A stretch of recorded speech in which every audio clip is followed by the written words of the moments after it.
All right, so we are the three chiefs from the University of Toledo Medical Center. This is our PM&R program. My name's Eric Lindsley. Like I said, PGY4, one of our three chief residents. Our attendings couldn't really decide because we're all either that bad or that good, so they chose all of us. And my co-chiefs, I'll let them introduce themselves as well. I'll go next. I'm Blake Haley from the Cleveland, Toledo area. And I'm Faz Asif from the Sylvania area, which is pretty much Toledo. Thank you again for joining us today. Our goal is that after this, you have a pretty good sense of what our program is all about. And again, if there's something that we address, feel free to ask us questions at the end or even reach out to us. I'm sure we'll provide our information. But to get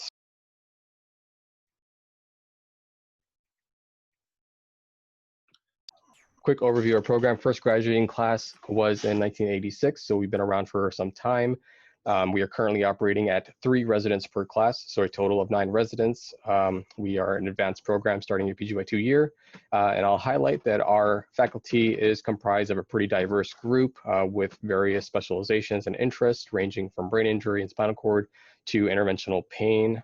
And I will also add that University of Toledo has a pain fellowship. I mentioned that because our faculty is closely tied to that program as well.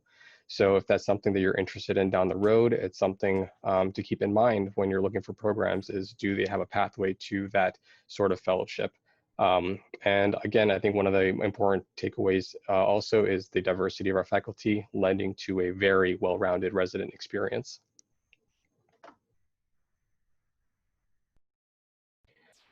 So just to highlight our leadership, we have Dr. Stephen Farrell, our program director. Our 2 associate program directors are Charlene Suico and Ashley Schneider. Our medical director is Talat Rizik, who is in charge of our acute inpatient unit. Christian Wisher is in charge of our clinic. And our 2 neuropsychologists that we work very closely with, especially on the inpatient side, are Dr. Mary Haynes and Dr. Matthew Hall. Our current program director is Wendy Gabel. So if there's any questions that come about and you can't reach us directly, feel free to contact her and she can get you in touch with us. Just some nice photos. Obviously, you see us listed as the 4th years. Our 3rd years are there as well. And fresh meat over there on the side is our 2nd years. And as you can see, big smiles on their face, hopefully not soon to be diminished. So we want to start out also by highlighting our recent graduates. What you'll see, I want to point out, is after 2019, you see that it drops to 2 residents. That is because our program expanded with our new inpatient facility that opened up recently. We were able to allot an extra seat in our team. So that just shows that our program has grown, and we were able to do so because our patient population is large enough to support that. But I'll also show that generally over the years, it has averaged out that our residents go on to either pursue a fellowship or a straight general PM&R practice at a 50% average. So half usually pursue fellowship, half usually go straight into practice. And they tend to get pretty good fellowships. You'll see this past year, Dr. Jason Way went on to do a pain fellowship in Orlando, Florida. The previous year, we had 2 of our residents graduate and go on to interventional pain fellowships, one in Pittsburgh and one in Texas. So I think generally they do quite well, whether it's going straight into practice or pursuing a fellowship to your liking. So starting off with kind of the benefits, these are kind of program specific. So I think one of the major benefits of our program that I have noted over the past year has been how financially supportive they are. So what I mean by that is you'll see that in your PGY2 year, you're given a $500 right away to any book or educational expense. And something new that I see is an elective conference that you can pursue your PGY2 year. Generally, we've been able to go to conferences our 3rd and 4th year, but I think it's great that you're able to use that fund to go towards an elective conference in your 2nd year as well. I think $500 is more than sufficient, and that's not really including the board review book that we get off the bat. So you can kind of choose what you want to do with that. And for the rest of it, I will say that these numbers that you see in front of you are estimates. What I mean by that is, they'll pay pretty much whatever the cost of attending the conference is. So for example, this past year, my co-residents and I had the chance to go AAP. The registration alone is upwards of $600 to $800. So if it were a $1,000 allotment, you're clearly using all that up right away. But the bill adds up because you have room, you have the Uber, taxi, food. We didn't pay a single cent out of pocket. The program covered that, and I can assure you that was well in excess of $2,500 for each of us. So that's very generous. And I forgot to mention early on that is a direct result of what we have at the program called the Coughlin Trust. And the Coughlin Trust was established, I don't know what year, but because of that, it's like an absurd amount of money that is allocated to the PM&R department. And we can use that for things such as educational expenses for these conferences. So you'll see our third year, we get to go to AAP. We have to submit a project, but it doesn't necessarily have to be accepted. And then your fourth year, we go to AAP PM&R. But on top of that, there's board review course that's covered. There's the orthotics and prosthetics course that's covered, and also a pediatric rehab course in Cincinnati that's covered. I will state that this obviously only applies in times that a pandemic is not occurring. So take this with a grain of salt, should this continue, but I don't foresee this lasting for several years to come, knock on wood. So I think it's very nice to have this level of funding available for your educational development. Moving on to the more general benefits to residents at University of Toledo. I will add though that this shows starting at your postgrad year 1. Obviously you'd be starting at postgrad year 2, and then 4 is not listed, but you kind of get the gist of it. So you'd be starting off at 4 weeks of vacation or 20 customary working days. What I want to add to that is something to take note of when you're looking at different programs is how are you allowed to use those vacation days? What some programs do is they require use them at 1 week blocks just to keep scheduling easy and making sure that coverage is not too much of a hassle.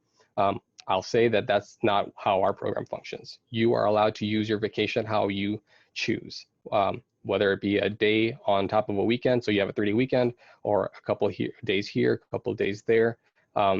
Granted, not abusing that policy, but our administration has been very flexible in that. So I think that's quite nice because I don't want to take a full week off if all I need is like a random Thursday or a Wednesday. And then on top of that, you have the 15 days of sick leave. Unfortunately, I can attest to this, that those 15 days, you're definitely able to use them. I use them all at once. And I mention that because during that time, I think our faculty showed more than ever just how flexible and accommodating they were when it came to adjusting the rotation schedule around and just being there when I guess times were a little bit more rough for me. So I mentioned that because some programs state that they have sick leave, but then you'll hear, through the grapevine, well, that doesn't necessarily mean you can take sick days. No, you can take your sick days. There's no shying away from that. Obviously, there's FMLA available. And then since it is a state-funded institution, we do get the 10 paid holidays as well. So touching on the call schedule, it is home call. You don't need to stay overnight for anything during these 3 years that you're here. And the attending support is some of the most solid I've seen. They are always there, a phone call away or a page away. They want to be called. If you have an issue in the middle of the night, whether it's small or big, reach out to them and they're always available. Weekend call, about every 9th weekend is where it averages out. If that sounds like it's kind of sparse to you, it's because it is. That is 6 weekends that you are covering each year. That's not a lot. It's very doable. And then weekday call, it kind of slowly decreases from your 2nd year to your 4th year, where by your 4th year, you do not have weekday call. So Eric, Blake, and I, we're sitting pretty this year where we don't have weekday call. But that's not to say that during your 2nd year, it was that bad. It's not. It's maybe a day every week. And obviously PM&R overnight call, it's not bad to begin with. So I think in the general sense, our benefits package is great. Our call schedules are awesome. So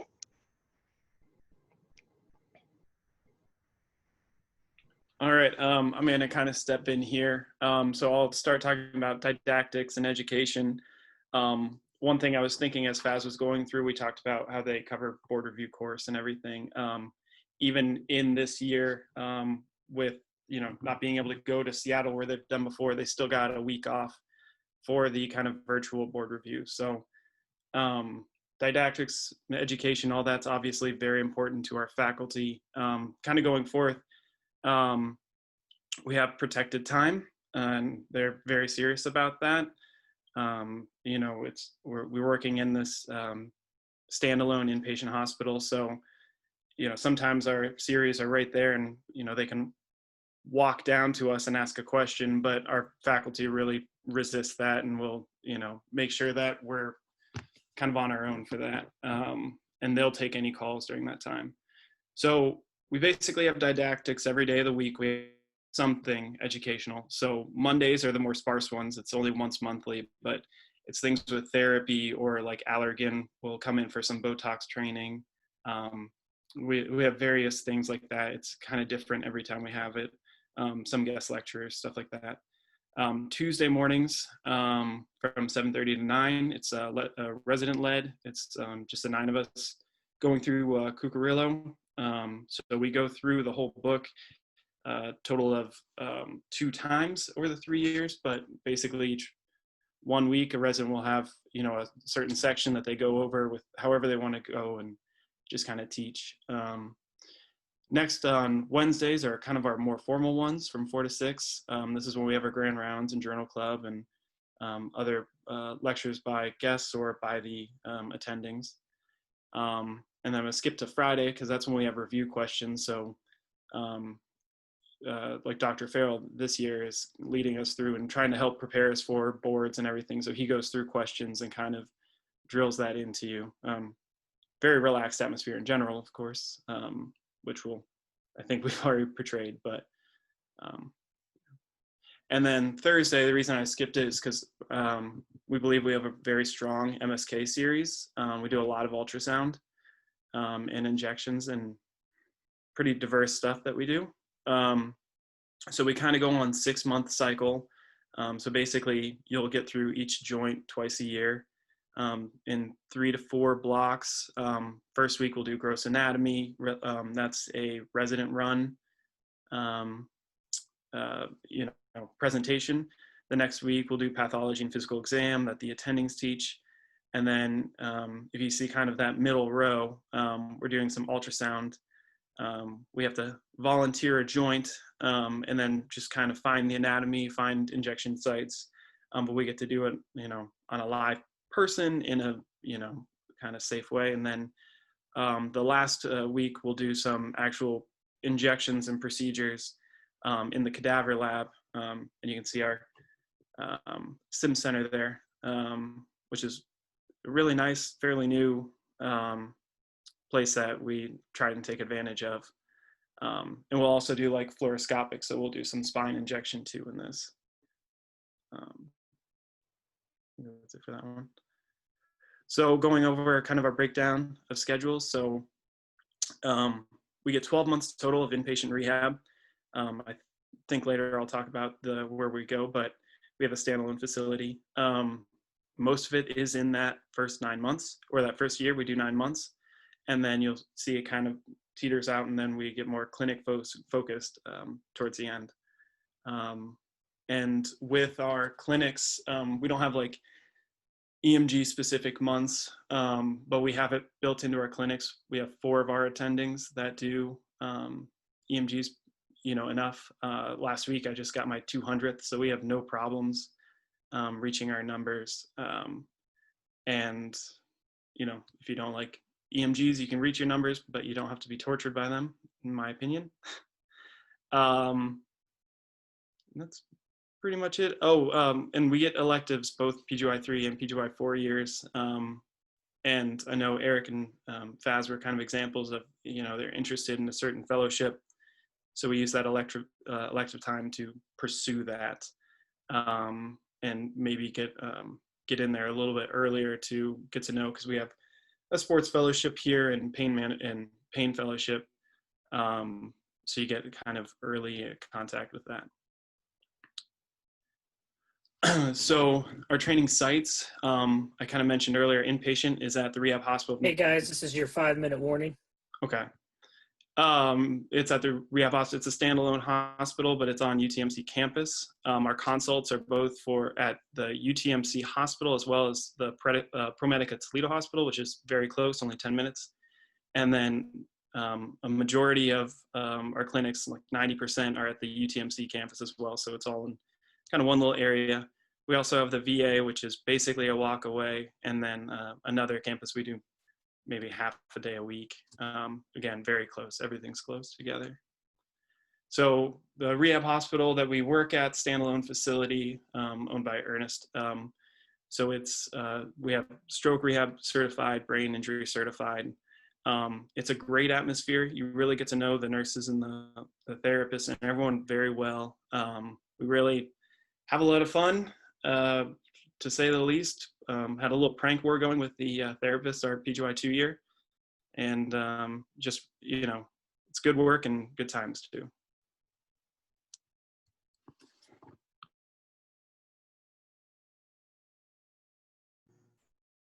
All right, I'll kind of finish up with why Toledo, Ohio. All three of us are a little biased. We did our medical school here, and Faz and I are from the same suburb. But a little bit about Toledo. It's situated on the banks of the Maumee River, which is the biggest river going into a Great Lake, and on the shore of Lake Erie. It's on the good side of the lake, so we get good weather for the most part for the Midwest. It's mild in the winters. We don't get a lot of snowfall. In Toledo, it's a big enough city where we get a lot going on. We have minor league sports, concerts, symphony, you name it. It's you can do it here, and it has also suburbs if you want kind of the slower roll. I live downtown. Faz lives in one of the suburbs, and Blake lives in another. Just really nice area to live. So finishing out the top 3 things that we all kind of love about Toledo. First thing is the zoo. Our residency pays for us they have events there for us. We went to the Lights Before Christmas this year, had nice dinner. They have a really amazing aquarium that they just built, African safari, nice concerts. So really fun place to go with your family, friends. Next thing is the Toledo Museum of Art, which always shocks me how diverse and just amazing the collections are there. They get amazing exhibits. My wife and I are members now, and it's just a wonderful place to go eat lunch, to spend the day. The final thing is our metro parks. It's a really diverse area. There's prairies, amazing rivers, river walks, fishing. So it's just an awesome place if you like outdoors, kayaking, fishing, anything that you'd want. Awesome, guys. You got 2 more minutes. All right, thank you. The downtown parks, the parks in the middle of nowhere, and just awesome experience for pretty much any activity outdoors that you'd ever want. So those are kind of the 3 things that we really love about Toledo, and it makes it a great place to live, work, and since our program has pretty nice hours, pretty nice call schedule, we take advantage of all these things weekly. So I thank Dr. Cayley and Dr. Thossi for being here with me today. Just our program, again, is really laid back. The faculty is amazing. We love working here. We obviously saw it as med students and loved it, decided to stay. I run the social media accounts. If you guys have any questions outside of this, I know we're running low on time, reach out to them. I'm running them pretty much every day, so I'll get back to you as soon as possible. And also, any of our attendings would be willing to answer questions, and even our coordinator is always very open to questions. So I don't know if I see any questions, but if you have any right now.